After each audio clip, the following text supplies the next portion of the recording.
When it comes to the PostScript Excellence Award for Best Personal Article, some of the things we're looking for is an engaging article, one that has a unique perspective. It certainly helps if it has emotional impact, and of course, elegant writing will be very important as well. And certainly, Eileen Hayes, your article, Silk Sisters, meets all those criteria. So welcome, and it's great to talk to you today. Thank you very much, Tim. Happy to be here. Well, it's so terrific. And now we invited you to come to our conference banquet where we celebrate these things, but you've had a complication with showing up. And, we feel real sympathy for you in this time that you can't be with us. Maybe you could just remind our colleagues why you're not joining us. Well, Tim, right now I happen to be in the Alsace in France. So bonjour tout le monde. I happen to be a French speaker as well. And we have a little apartment here in a village. And it was after 3 years away, it was time to get back. So here we are enjoying our little apartment, our pied-à-terre. This article has some wonderful visuals in terms of the historic photographs and the things of that era that you're writing about. But it starts off really with a sense of loss. And the opening sentence is, "I scarcely remember my mother." Can you talk a little bit about that opening sentence? My mom died of nasopharyngeal cancer. That's the cancer of the sinuses and the when I was 5 years of age, and she was quite ill before that. So I don't really have very many memories of her from about age 4, but I do have some, and I have many photographs, which is wonderful, taken with her box brownie camera at the time, and they live on in my memory. And you do open the article with some beautiful little snapshots, I guess we can call them, of those moments you do remember with your mothers and housekeeping things or hanging up the laundry and so on. It's a very beautifully drawn little picture of those memories of your mother.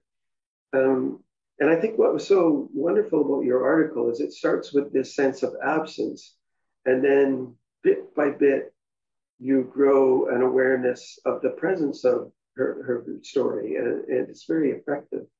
So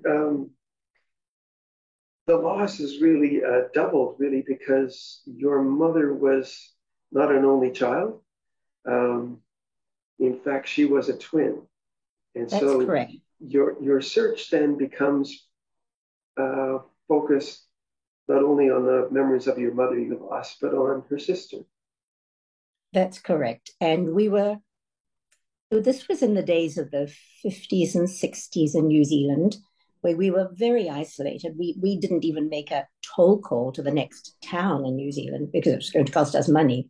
So the last thing we did was communicate with China to see if my aunt was still alive, because those were the days of communist China too. So it was a big mystery, and we kind of put these things behind us. You didn't talk about those things, and it was really, that's the past. The past is the past, and you live with it.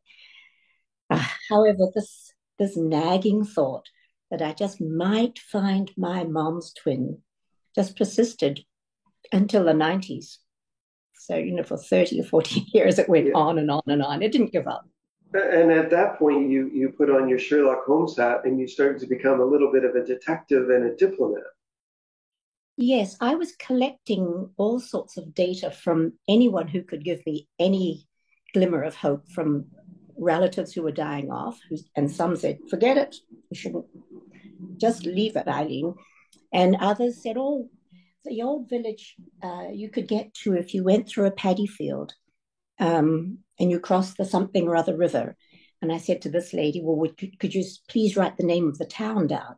And those little things all knitted together to give me just a little store of information that I could work on.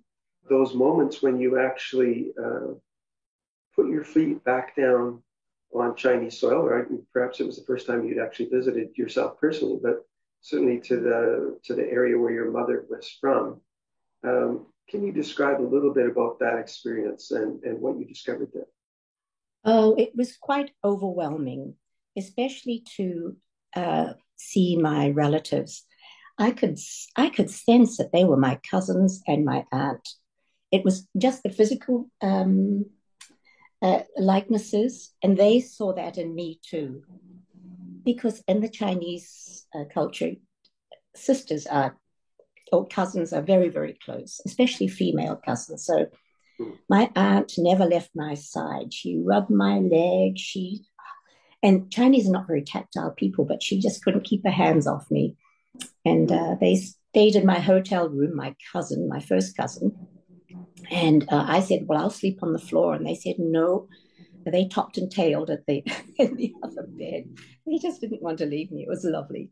Yeah. No, that's wonderful. It must have been quite an experience seeing this mirror of your mother in her twin sister.